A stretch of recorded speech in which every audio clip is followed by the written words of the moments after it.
Assalamualaikum warahmatullahi wabarakatuh.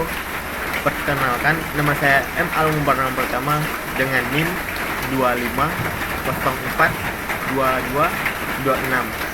Baiklah, di sini saya akan men-storytelling tentang salah satu materi yang ada di ilmu pemerintahan. Materi yang saya ambil yaitu bentuk dan hubungan lembaga-lembaga negara yang ada di Indonesia. Baiklah, coba bayangkan Indonesia ini seperti kapal besar yang harus dijaga agar tidak karam. Setelah amandemen UUD 1945, kita punya 8 lembaga negara utama yang saling awasi, seperti kru kapal yang check and balance, nggak ada satupun yang boleh seenaknya berkuasai kemudi.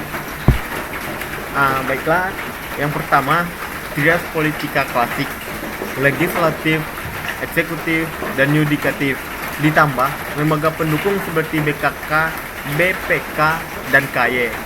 Mulai legislatif ini parlemen raksasa kita. Ada MPR yang dulu merupakan lembaga tertinggi, sekarang lebih simbolis.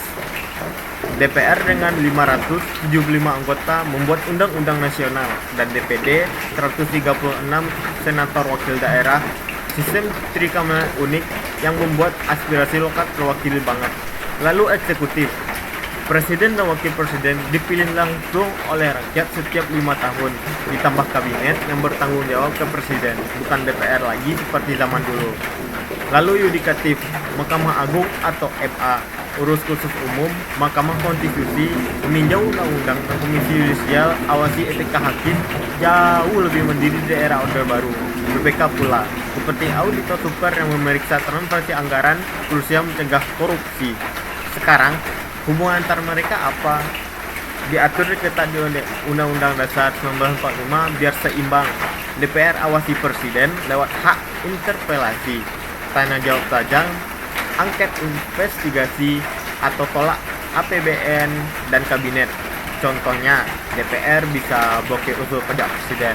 Balik lagi, presiden memveto RUU DPR, meski DPR bisa override, mengajukan RUU sendiri, bentuk kabinet bebas, tapi butuh DPR meratifikasi perjanjian besar seperti perdagangan bebas. Bagaimana dengan MK, penjaga gerbang utama, selesaikan perolehan kewenangan? Itu ada di pasal 24 bab C. Batalkan undang-undang inkonstitusional, pengawasan dan keseimbangannya nyata.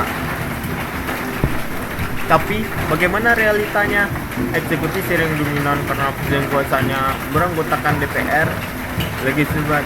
Legislatif itu kayak karet cap, prinsip dasar kuat, tapi kita butuh reformasi biar harmonis betulan.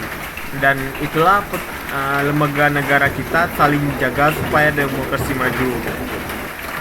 Lalu contoh nyata itu lembaga negara Indonesia dibagi menjadi 8 yang setara biar lebih seimbang. Contohnya DPR dan DPD bagi tugas legislatif, presiden menjawab langsung ke rakyat, MK itu menguji UU, dan bagian legislasi itu maksudnya itu DPR bikin UU dan awasi presiden, DPD wakili daerah, terima masukan soal otonomi, dan bagian eksekutif presiden pimpin pemerintahan dibantu wapres. DPR bisa memanggil untuk menjelaskan kebijaksanaannya. Lalu untuk yudikatif itu contoh nyatanya MK batalin UU salah gitu kan, MA urus pengadilan, KY awasi hakim, dan yang terakhir contoh nyata pengawasnya BPK mengaudit keuangan negara, laporan ke DPR dan presiden. Dan itulah hasil dari seputar saya akhiri di sini. Wassalamualaikum warahmatullahi wabarakatuh.